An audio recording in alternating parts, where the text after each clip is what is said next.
Iran की धमकी के बीच हिजबुल्लाह का हमला अभी जारी है। रविवार को हुए ताबड़तोड़ रॉकेट प्रहार के बाद हिजबुल्लाह ने इजराइल के कई और ठिकानों पर हमला किया है। हिजबुल्लाह चीफ हसन नसरल्लाह ने कहा है कि अभी तो हमले का पहला चरण पूरा हुआ है, इससे पहले भी खौफनाक होगा। हिजबुल्लाह चीफ ने यह कहा कि इजराइल पर 3 और मोर्चों से हमले की तैयारी हो चुकी है।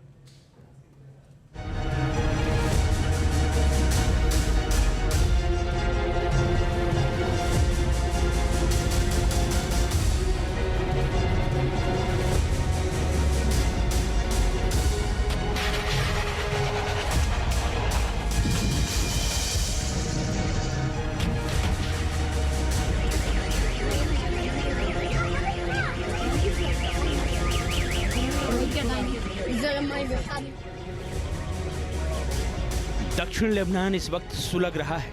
इस मोर्चे से आतंकी संगठन हिजबुल्लाह ने इजराइल के खिलाफ मोर्चा खोल दिया है। रविवार को 11 सैन्य ठिकानों पर हमले के साथ साथ 300 से ज्यादा रॉकेट प्रहार इस बात की गवाही दे रहे हैं कि हमास के बाद अब हिजबुल्लाह इजराइल के लिए बड़ी टेंशन बनने वाला है।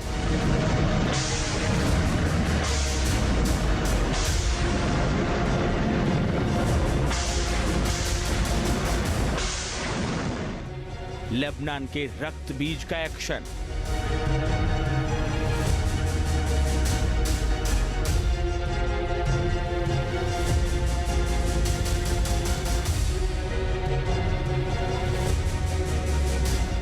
इजराइल की बढ़ गई है टेंशन।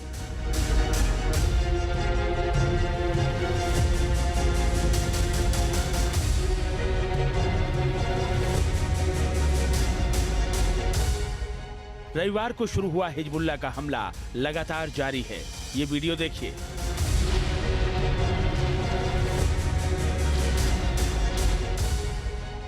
हिजबुल्लाह ने उत्तरी इजराइल में जेटिम सैन्य बेस पर रॉकेट हमले किए। एक एक कर हिजबुल्लाह ने इस सैन्य बेस पर ताबड़तोड़ रॉकेट दाग दिए। हिजबुल्लाह के इस हमले में कितना नुकसान हुआ ये तो साफ नहीं हो सका है, लेकिन रॉकेट हमले के बाद कई जगहों पर आग लगी नजर आई।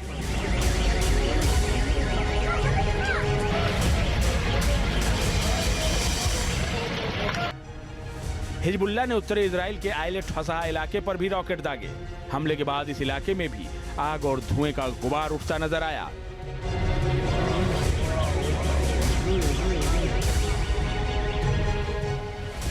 उत्तरी इजराइल में हिजबुल्लाह के हमले का ये एक और वीडियो देखिए। कुछ रॉकेट रिहायशी इलाकों में जाकर गिरे, जिसके बाद कुछ घरों में आग लग गई।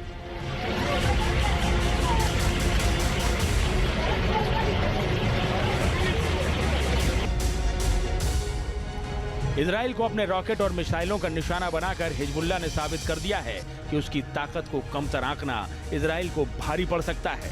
ये ताकत हिजबुल्लाह ने रातों रात नहीं हासिल की है, उसने ईरान के साथ मिलकर इस ताकत को जुटाया है।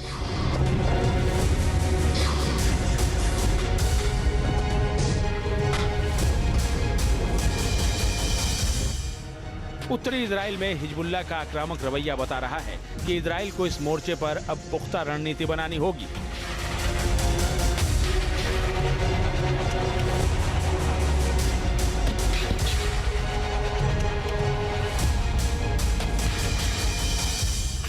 हमास से गाजा में चल रही जंग के चलते इजरायली सेना का ज्यादा ध्यान गाजा पर केंद्रित रहा है। इजराइल पर हमला करने वाले हमास को सबक सिखाने के लिए गाजा पर हुए हमले को अब 10 महीने से भी ज्यादा का वक्त बीत चुका है। हमास की कमर तोड़ने में इजरायली सेना को कामयाबी भी हासिल हुई है, लेकिन अब वक्त है कि उत्तरी मोर्चे को भी मजबूत बनाया जाए।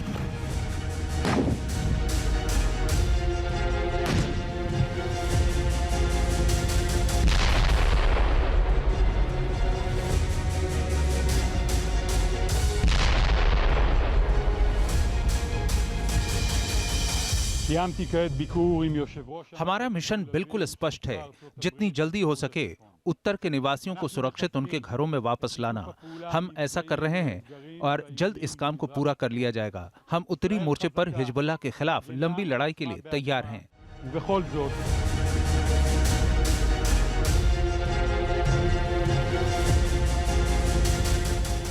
ईरान की राजधानी तेहरान में हमास चीफ इस्माइल हानिया और बेरूत में हिजबुल्लाह कमांडर फवाद शुकर की हत्या के बाद ईरान, हिजबुल्लाह, हूती और इराकी विद्रोही गुटों की तरफ से लगातार इजराइल पर जवाबी हमले की धमकियां दी जा रही थी।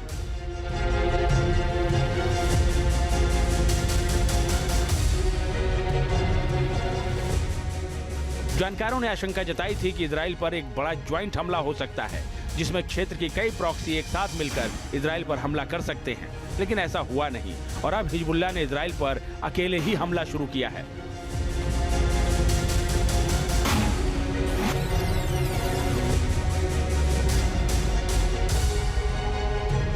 रविवार को हुए 300 से ज्यादा रॉकेट और ड्रोन हमले के बाद हिजबुल्लाह चीफ हसन नसरल्लाह ने इस पर बात की है।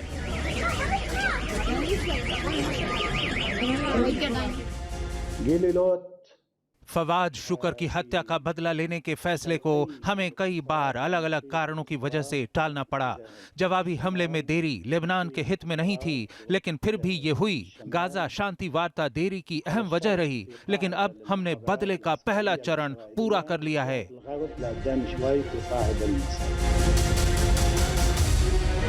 हिजबुल्लाह ने अपने रॉकेट और ड्रोन हमलों में मुख्य तौर से इजराइल के सैन्य बेस पर हमला बोला। हिजबुल्लाह ने 11 सैन्य बेस पर हमले का दावा किया है। हिजबुल्लाह ने कहा है कि सटीक हमला करने वाली मिसाइलों का अभी इस्तेमाल ही नहीं हुआ है, लेकिन जरूरत पड़ी तो उनका भी इस्तेमाल किया जाएगा।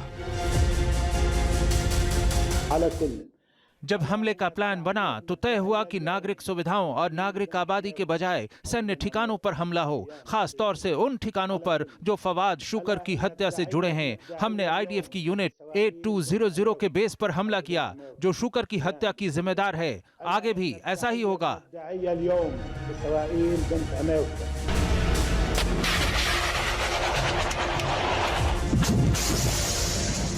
इजराइल पर हिजबुल्लाह के हमले के बाद अब इस बात की भी आशंका जताई जा रही है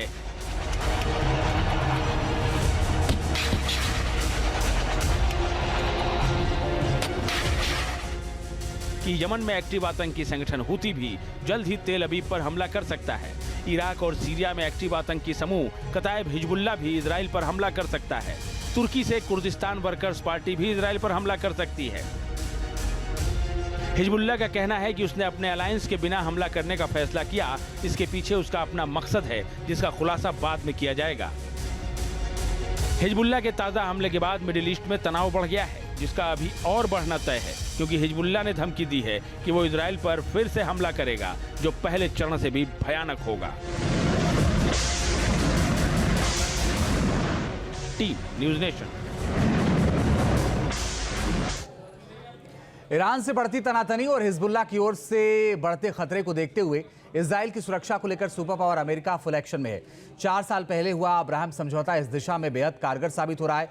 इस समझौते के तहत ही इजराइल की चारों तरफ सुरक्षा की ऐसी दीवार खड़ी हो गई है जिससे उसका बाल भी बाका होना नामुमकिन है।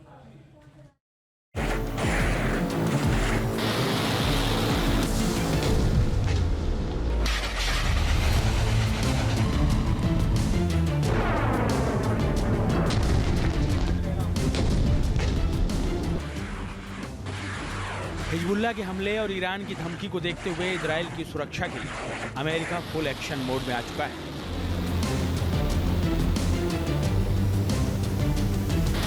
उसने ताबड़तोड़ फैसले लेकर इस बात के साफ संकेत दे दिए हैं कि मिडिल ईस्ट में वो इजराइल की ढाल बनकर खड़ा है।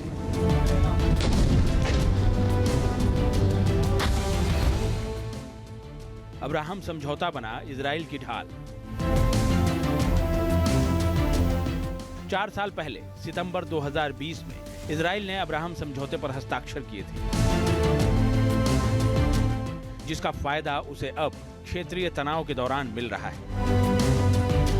कैसे, वो समझिए।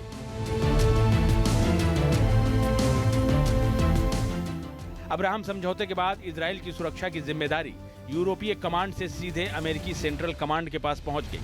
इजरायली सेना मध्य पूर्व में पश्चिम समर्थक सैन्य गठबंधन में एक सक्रिय भागीदार बन गई। औपचारिक न होने के बावजूद ये गठबंधन नाटो से भी कहीं ज्यादा महत्वपूर्ण है। इसने इजराइल के चारों तरफ सुरक्षा की ऐसी दीवार खड़ी कर दी, जिसका फायदा उस समय दिखा था जब बीती 13-14 अप्रैल को ईरान और उसके सहयोगियों ने सैकड़ों मिसाइलों और ड्रोन से इजराइल पर हमला किया था। अमेरिकी सेंट्रल कमांड और मध्य पूर्व में सुन्नी अरब देशों के सहयोग से इजराइल ने इन हमलों को पूरी तरह से विफल कर दिया।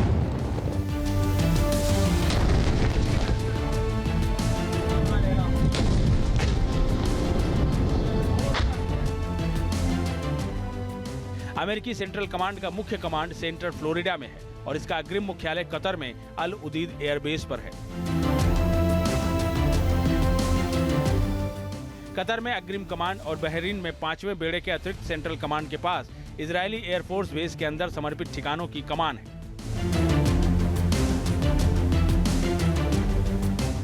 जहां से किसी भी विपरीत स्थिति में इजरायल के लिए तुरंत मदद पहुंच सकती है।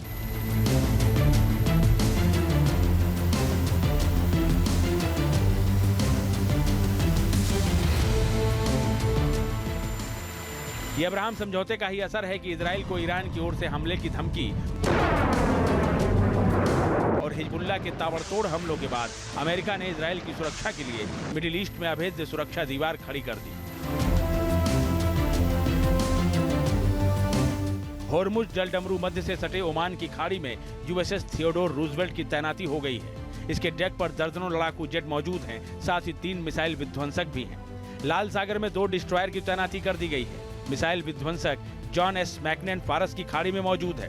पूर्वी भूमध्य सागर में एक मिसाइल विध्वंसक 6ठा बेड़ा एजिस तैनात है। इसे ईरान से हमला की जाने वाली बैलिस्टिक मिसाइलों को रोकने के लिए तैनात किया गया है। पूर्वी भूमध्य सागर में एक मिसाइल निर्देशित पनडुब्बी यूएसएस जॉर्जिया मौजूद है। फारस की खाड़ी में यूएसएस अब्राहम लिंकन की तैनाती कर दी गई है।